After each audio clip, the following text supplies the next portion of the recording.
I trained for and ran a half marathon, all because of an embarrassing experience I had in San Francisco. 3, 2, 1. Here we go!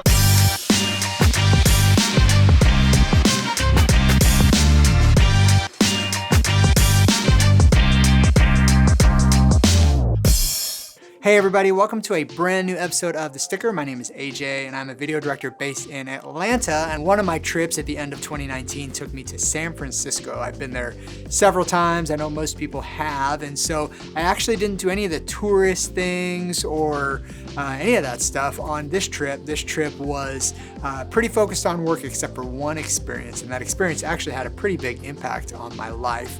And what that was actually an invitation to run across the Golden Gate Bridge. So when I was asked by the client, hey, we're gonna go run across the bridge in the morning, do you wanna come? It seemed like something very simple. It seemed like something I could do because I can run 2 or 3 miles, and I did a little Google search. Turns out that the bridge is 1.5 miles one way.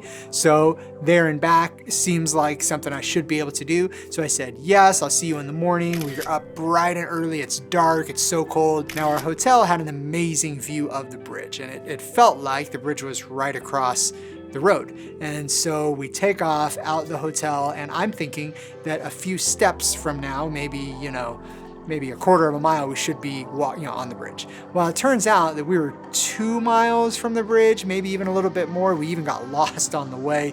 I had to backtrack. So here I am. I'm not at this time a runner. And so I'm jogging to keep up. We finally get to the bridge, and by the time I've stepped my first foot on the bridge, I've already kind of reached the maximum of what I'm able to run. I'm out on a run this morning across the Golden Gate Bridge in San Francisco.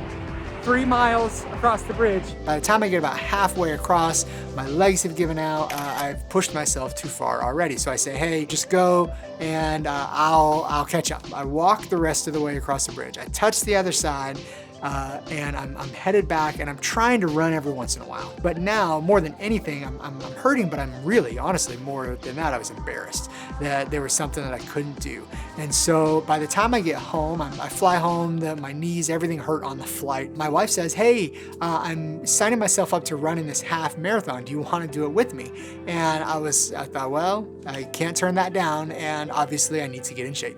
And so I registered for the half marathon. The race was in the beginning of 2020, and it got canceled due to the pandemic. I've been training since January to run my very first half marathon, and today I'm actually doing it because it's Star Wars Day, and I was supposed to run the Star Wars half marathon at Disney last month until it was canceled.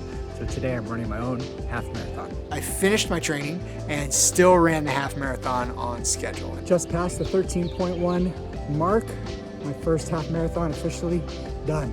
I'm proud to say that I can run the half marathon now. It actually turned me into a runner, which is totally weird thing for me to say, is to say that I'm a runner now, and I actually ran it with a decent time. Running is now my thing. It's what I enjoy doing for exercise. And so about 6 months after that work trip out to San Francisco, where I can't even run across the bridge, now I'm out in California with my family. We, the Parkers, are on a Pacific Coast Highway road trip. We flew into San Francisco 2 days ago. We're hitting all the major beach cities, all the way down the 1 and the 101. I'm super excited. We're in San Francisco right now. It's really cool. We went to see the San Francisco Golden Gate Bridge. The kids have never seen it. With the fog, we couldn't really see it that well, but we walked across and it was really fun. We're on the Golden Gate Bridge.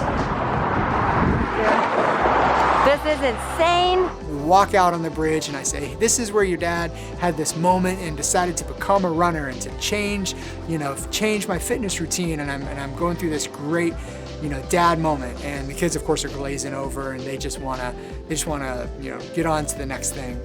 But I enjoyed being back there, standing there, realizing that I was able to take that thing, that embarrassing moment, and actually use it as fuel to change my exercise routine and to push myself beyond what I've ever been able to do, to then set a new routine in my life of running.